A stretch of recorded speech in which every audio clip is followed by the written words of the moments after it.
I have a question for you. How does someone just simply vanish from a secured house without leaving any kind of trace behind? No witnesses, no evidence, no body, just a lot of questions. And there winds up being only one person at the center of it all. This is the case of Jennifer Hillier Penney.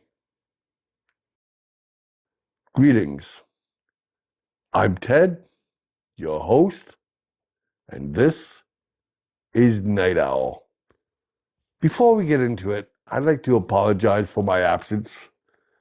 There were some things I had to walk through and make some redesigns on my channel. Don't worry, it was nothing that would result in me being on a channel like this. Well, except for this one. I mean, I am the host after all. With that being said, let's get right back into it. Today we're going off to a small town named St. Anthony's in Newfoundland. Newfoundland is the most eastern part of Canada. Beyond that, you have the Atlantic Ocean. It's also the place where a young woman vanished under circumstances that, well, just felt wrong. Her name was Jennifer Hillier Penney, a 38-year-old mother of two, and by all accounts, she was a woman trying to rebuild her life after her marriage collapsed. She worked at the local hospital, and she had just recently separated from her husband, a dude named Dean Penney. Now, their marriage was not by any stretch of the imagination a good one. It was horrendous. Most people are surprised that Jenny stayed in it as long as she could. And the whole separation hadn't been an easy one either. But she was determined. In fact, she wanted to make a brand new start, different town, different job. Then came November 30th, 2016. That's when everything was changed. Jennifer went over to her estranged husband's home to care for their youngest daughter that had gotten ill. Dean had agreed to stay at the cabin that they owned and let Jennifer freely stay at the house to look after their youngest daughter. That night, she said goodnight to her daughter, and that was the last time her daughter ever seen her. Her daughter woke up the next day, and her mom was gone. She just wasn't there. What she did find was Jennifer's cell phone, her purse, her keys, her cell phone, which its alarm was still going off. Outside, Jennifer's car was still there, and her jacket was still in the house. Now, you have to remember, this is Newfoundland, end of November. Winter is fast approaching. Nobody is going to just up and leave without at least their jacket. Right off the bat, everyone thought this was not just some mere missing person case. Early on, the investigators had determined that this was not a case of Jennifer just voluntarily leaving. I mean, nowadays, especially, it's not that easy to simply pack up and start a brand new life. I mean, there's things you're going to need: cash, a vehicle, and at the end of November, in Newfoundland, a jacket. So pretty much right off out of the gate, the police determined she did not leave by choice. In fact, as the case went on, they would come to realize that she probably never left that house alive. Now, when it comes to someone disappearing in a single-family home, the scope has a tendency to narrow pretty quickly when it comes to the possibility of an outside force abducting her. Well, there was no sign of that. There was no sign of forced entry, no evidence of an outside abduction at all. So that kind of leaves a pretty small pool of possibilities. And all of these possibilities seem to be pointing towards her estranged husband, Dean Penney. For years, however, there was no arrest made, no charges laid, and that was incredibly frustrating for both the investigators and Jennifer's friends and family. But that all changed in December 2023 when the police finally arrested Dean. And by 2026, his trial truly began. The police maintained that what happened to Jennifer was because of their relationship breakdown, which, I hate to admit it, is kind of common.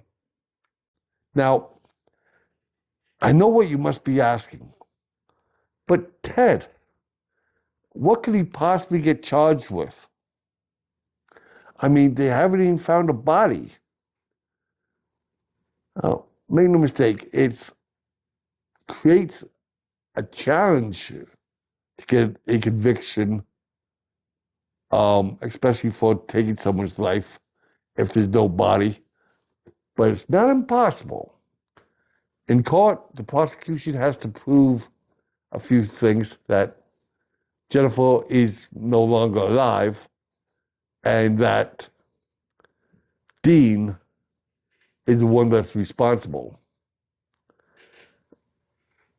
Without the body, though, they pretty much have to rely on circumstantial evidence. Now, what does help the prosecution out quite a bit was Jennifer's last known location, which was, of course, Dean's house. I mean, there has been no credible sightings of her anywhere else after November 30th, 2016. This is what's called the last person seen argument. And as I said, it can definitely help the prosecution in a case like this. And of course, the prosecution totally discounted any theories about how she just upped and left on her own.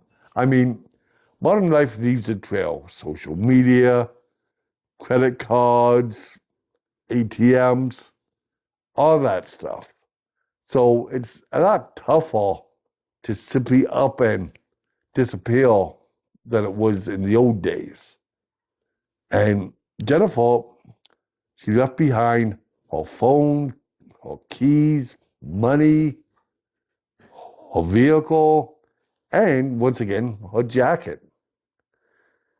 and she never accessed any of it again. So, yeah, everyone pretty much agreed she could not have simply left on her own, not in a case like this. Now, you may be asking yourself, well,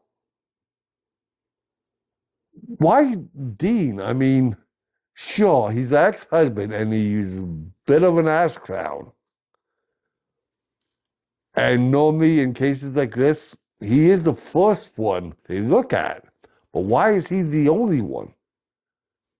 Well, mostly because there is no other suspect, at least no credible ones. There's no evidence of a stranger, no evidence of forced entry, and like I said, no credible alternative suspect. In legal terms, the Crown doesn't really have to show how the crime happened. They just have to show that there is no reasonable explanation other than the fact that the accused did it. So as it stands right now, Dean is indeed being charged with ending the life of his wife, Jennifer. Now, without a body, they are forced to rely on circumstantial evidence. Now, I know what some of you are probably thinking, saying, well, is that really good enough to get a conviction? According to Hollywood, no. But in real life, yeah, you may have small bits of circumstantial evidence that may seem like almost nothing by themselves, but when you combine them, they can wind up being very damning.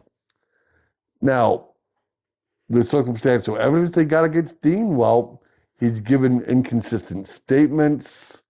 His actions really doesn't line up with an innocent man. And he had contradictions in his timeline. So that together can actually do anything but help his case. Now, what about motive? Technically, the prosecution really doesn't need to establish a motive, but in this particular case, they definitely have one. I mean, in fact, they have several motives.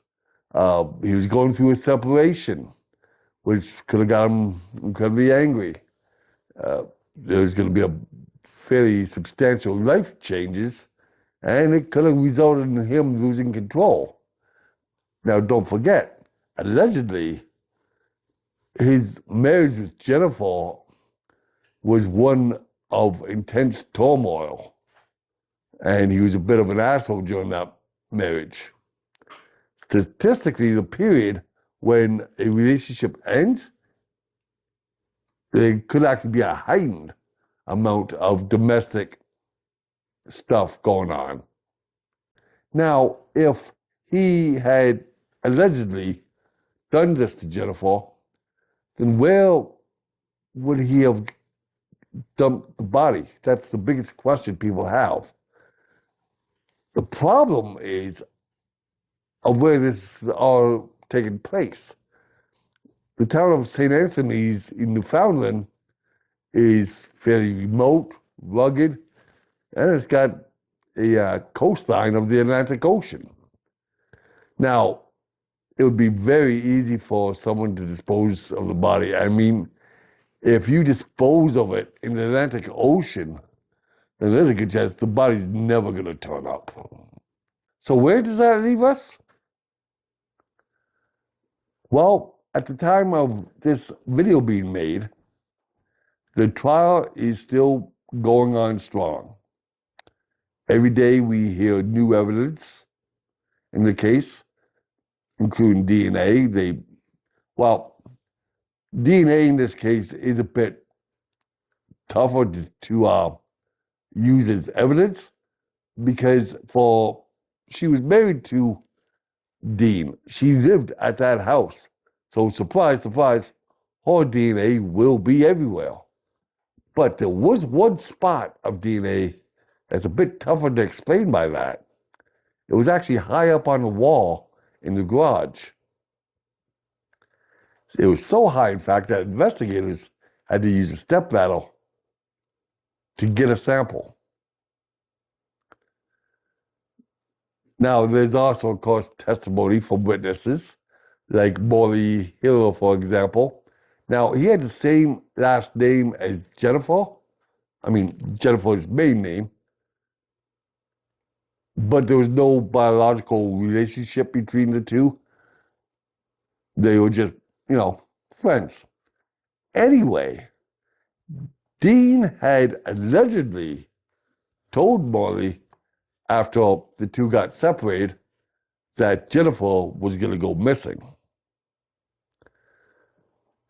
And then there's testimony from Marina Goodyear, which is Dean and Jennifer's oldest daughter.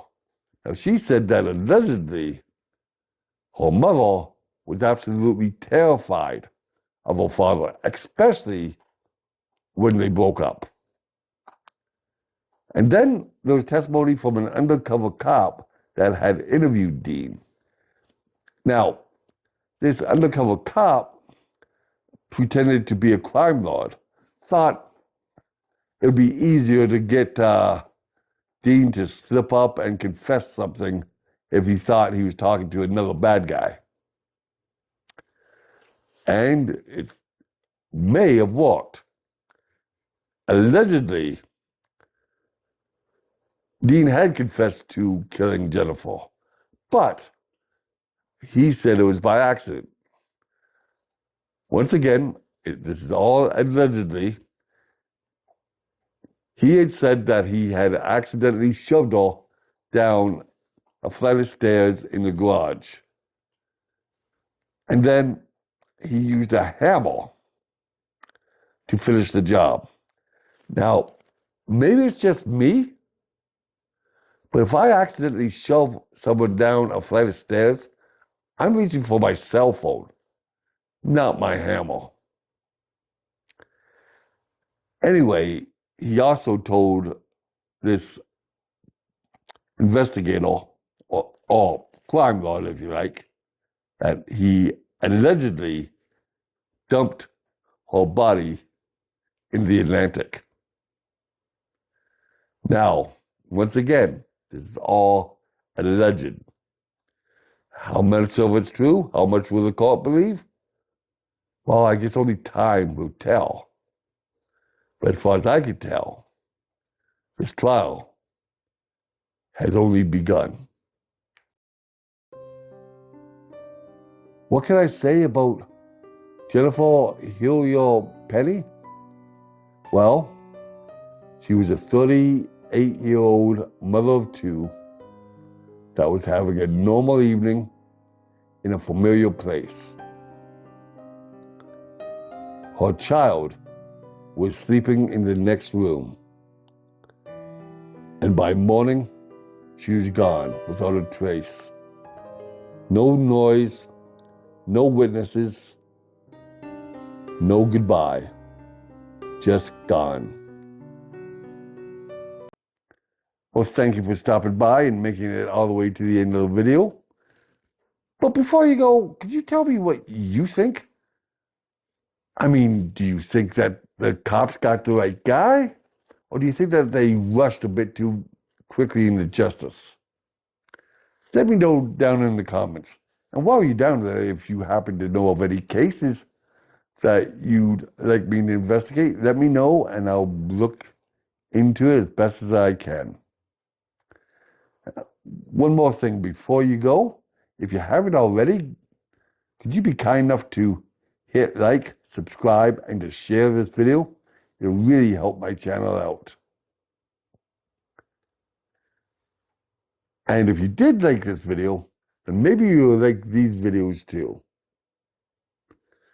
Until next time, remember, be you good or be you wicked, everyone deserves justice. Good night.